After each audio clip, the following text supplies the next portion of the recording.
Good morning friends. તો આજે આપણે જોવાના છે એસએસ ની અંદર ચેપ્ટર 2 ક્વેશ્ચન આન્સર પાર્ટ 3. બરાબર, તો હું સેશન અવિલંબિત સમયથી ચાલુ કરું છું.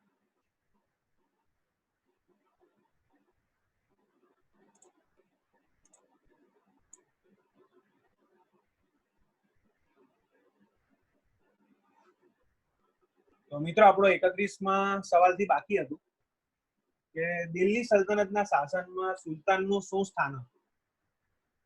દિલ્હી સલ્તનતના શાસનમાં સુલતાન એ કેન્દ્ર સ્થાને હતો. તે રાજ્યમાં સર્વોપરી સત્તા ભોગવતો હતો, એટલે કે તે સર્વોચ્ચ સેનાપતિ, સર્વોચ્ચ ન્યાયાધીશ અને કારોબારીનો સર્વોચ્ચ વડો પણ હતો. 32મો સવાલ છે કે સલ્તનત શાસન વ્યવસ્થા કેટલા વિભાગમાં વહેંચાયેલી હતી અને તે કયા કયા? તો સલ્તનત શાસન વ્યવસ્થા એ મુખ્ય 3 વિભાગમાં વહેંચાયેલી હતી: કેન્દ્રીય, પ્રાંતીય અને સ્થાનિક.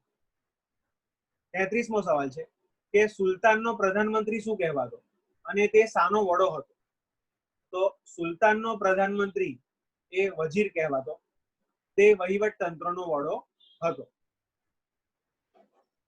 ત્યાર પછી સુલતાન મંત્રીમંડળમાં કયા કયા વિભાગોમાં હતા? તો સુલતાનના મંત્રીમંડળમાં વહીવટ વિભાગ, સેના વિભાગ, પત્ર વ્યવહાર વિભાગ, ધર્મ વિભાગ, પછી વિદેશ વિભાગ, ગુપ્તચર વિભાગ વગેરે જેવા વિભાગો હતા. ઇક્તા કોને કહેવામાં આવતો અને તેનો વડો શું કહેવાતો?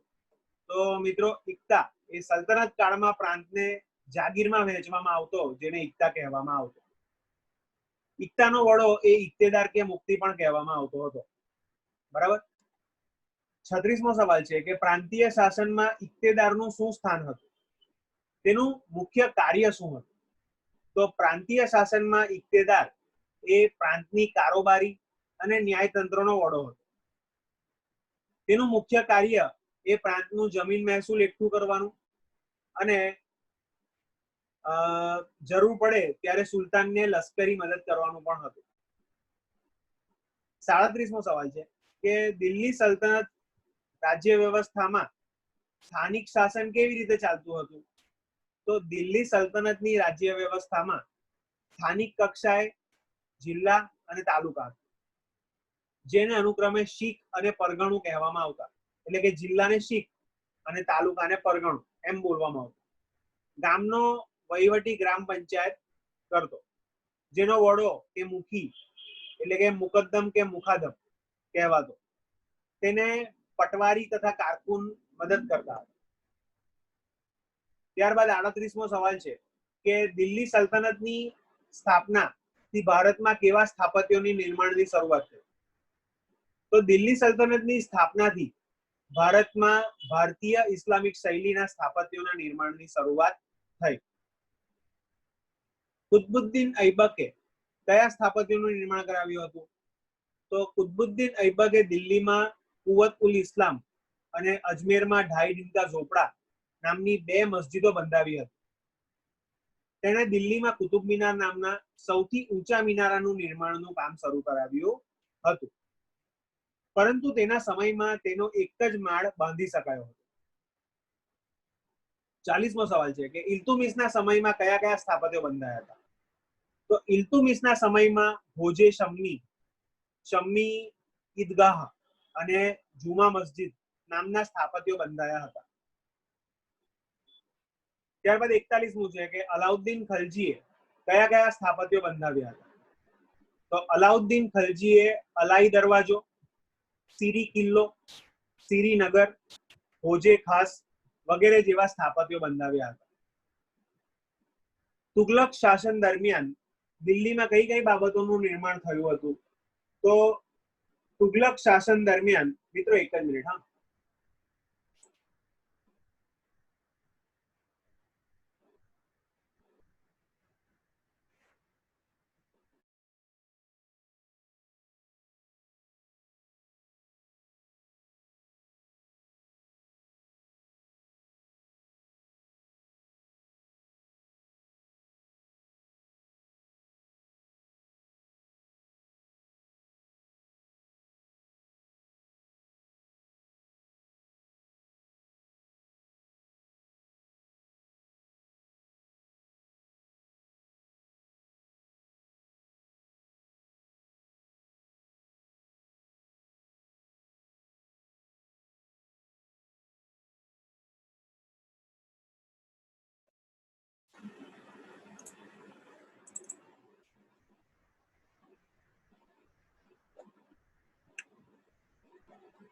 ઓકે, તો આપણે જોયા હતા કે અલાઉદ્દીન ખલજીએ કયા કયા સ્થાપત્યો બંધાવ્યા હતા. એક મિનિટ મિત્રો.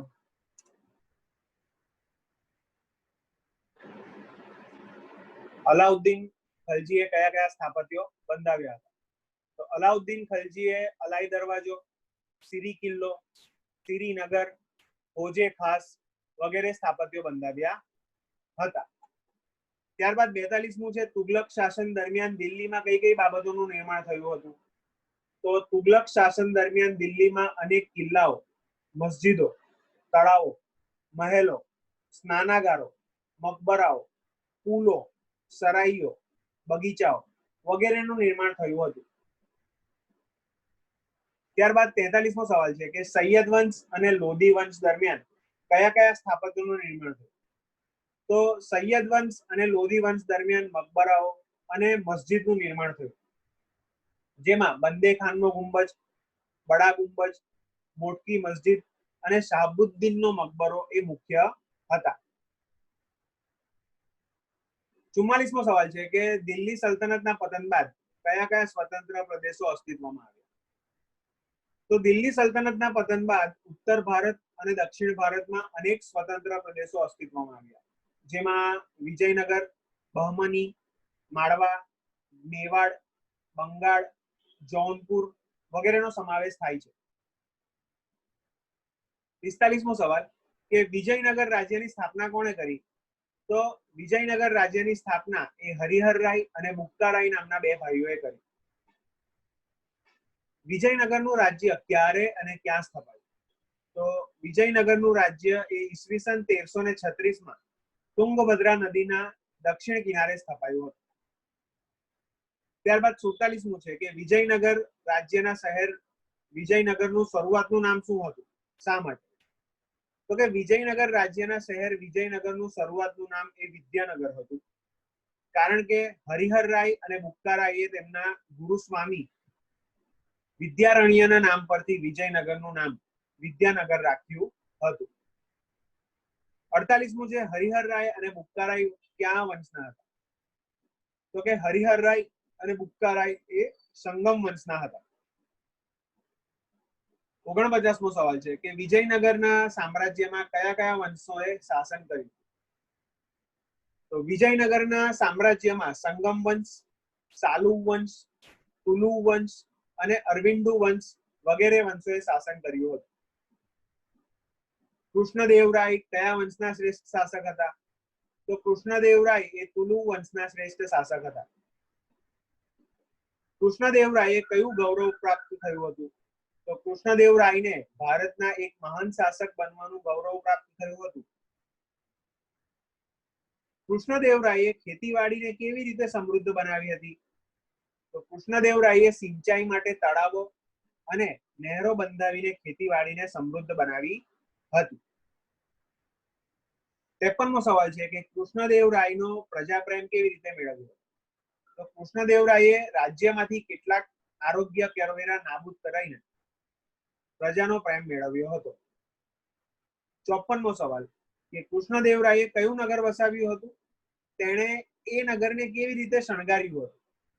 તો કૃષ્ણદેવરાયે વિજયનગરની પાસે નાગલપુર નામનું નગર વસાવ્યું હતું. તેણે એ નગરને અનેક વિધિ કલાત્મક ઇમારતો અને ભવ્ય મંદિરોથી શણગાર્યું હતું. ત્યારબાદ 55મો સવાલ છે કે કૃષ્ણદેવરાય એ આંધ્રના ભોજ તરીકે સાથી ઓળખાયા? તો કે કૃષ્ણદેવરાય પોતે વિદ્વાન અને સાહિત્ય તથા વિદ્વાનોના ઉપાસક હતા. તેમણે રાજા ભોજની જેમ રાજ્યમાં સાહિત્ય અને કલાને ઉત્તેજન આપ્યું. વળી તેણે સંસ્કૃત અને તેલુગુ ભાષામાં કેટલાક ગ્રંથો પણ લખ્યા હતા. આ કારણોને લીધે કૃષ્ણદેવરાય એ આંધ્રના ભોજ તરીકે ઓળખાયા. વિજયનગરનો પરાજય ક્યારે અને કોની સામે થયો? તો 23મી જાન્યુઆરી 1565ના રોજ તાલીકોટાના યુદ્ધમાં દક્ષિણ ભારતના મુસ્લિમ રાજ્યોના સંઘની સામે વિજયનગરનો પરાજય થયો. 57મો સવાલ છે કે બહમની રાજ્યની સ્થાપના કોણે ક્યારે કરી? તો તુગલક વંશના સમયમાં ઈસવીસન 1347માં દખ્ખણમાં ઝફર ખાને બહમન રાજ્યની સ્થાપના કરી હતી. ત્યારબાદ 58મો સવાલ છે કે ઝફર ખાને કયું નામ ધારણ કરી સ્વતંત્ર શાસન કર્યું? તો ઝફર ખાને અલાઉદ્દીન બહમન શાહ નામ ધારણ કરીને સ્વતંત્ર શાસન કર્યું હતું. 59મો સવાલ કે બહમની રાજ્યમાં કયા સલ્તનતોનું શાસન નોંધપાત્ર છે? તો બહમની રાજ્યમાં અહમદ શાહ અને મહમૂદ શાહ ત્રીજાનું શાસન એ નોંધપાત્ર છે. મહમૂદ શાહ ત્રીજો હતો અને અહમદ શાહ હતા. બરાબર. 60મો સવાલ કે અહમદ શાહે ગુલમર્ગ થી રાજધાનીને ક્યાં ખસેડી અને શહેરમાં તેણે શું કર્યું? તો અહમદ શાહે ગુલમર્ગ થી રાજધાની બીડર તરફ ખસેડી. બીડરમાં તેણે અનેક ઇમારતો બંધાવી હતી. ત્યારબાદ છે કે મહમૂદ શાહ ત્રીજાનો વજીર કોણ હતો? તેણે કયું મહત્વનું કાર્ય કર્યું હતું? તો મહમૂદ ગવા મહમૂદ શાહ ત્રીજાનો વજીર હતો. તેણે સક્ષમ વહીવટ તંત્રની રચના કરી હતી. 62મું છે કે મહમૂદ શાહ બહમનની બીજા સમયમાં રાજ્યની બધી જ સત્તા કોના હાથમાં આવી? તેના સમયમાં કઈ મહત્વની ઘટનાઓ બની? તો મહમૂદ શાહ બહમનની બીજાના સમયમાં રાજ્યની બધી જ સત્તા તેના વજીર કાસિમ બરીદના હાથમાં આવી. તેના સમયમાં જ બહમની સામ્રાજ્યનો અંત આવ્યો હતો. ત્યારબાદ 63મો સવાલ કે બહમની સામ્રાજ્યમાં કયા કયા સ્વતંત્ર રાજ્યોમાં તે વિભક્ત થયું?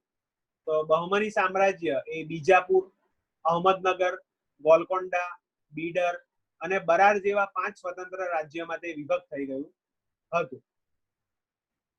ત્યાર પછી 64મો સવાલ છે કે દિલ્હી સલ્તનતની સ્થાપના કોણે ક્યારે કરી હતી?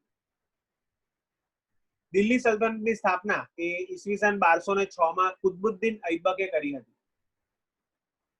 ત્યારબાદ 65મો સવાલ કે દિલ્હી સલ્તનતનો ક્યારે કોના શાસનના અંત સાથે તેનો અસ્ત થયો? તો દિલ્હી સલ્તનતનો ઈસવીસન 1526 માં ઇબ્રાહિમ લોદીના શાસનના અંત સાથે તેનો અસ્ત થયો હતો. હવે છે પ્રશ્ન 6. નીચેના પ્રશ્નોના ઉત્તર આપો.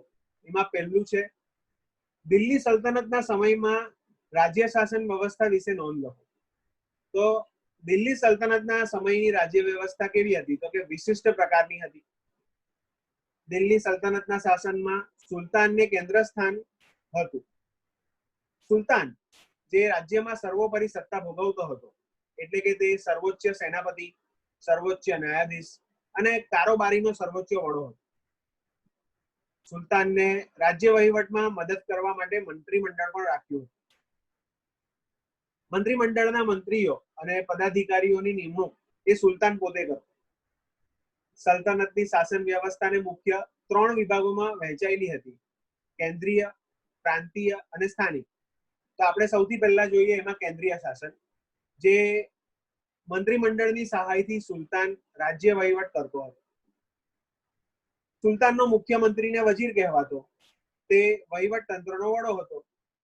સુલતાનના મંત્રીમંડળમાં વહીવટ વિભાગ, સેના વિભાગ, પત્ર વ્યવહાર વિભાગ, ધર્મ વિભાગ, વિદેશ વિભાગ, ગુપ્તચર વિભાગ વગેરે જેવા અનેક વિભાગો હતા.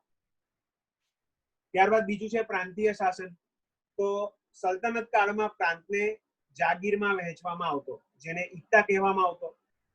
ઇક્તાનો વડો એ ઇક્તેદાર કે મુક્તિ કહેવાતો.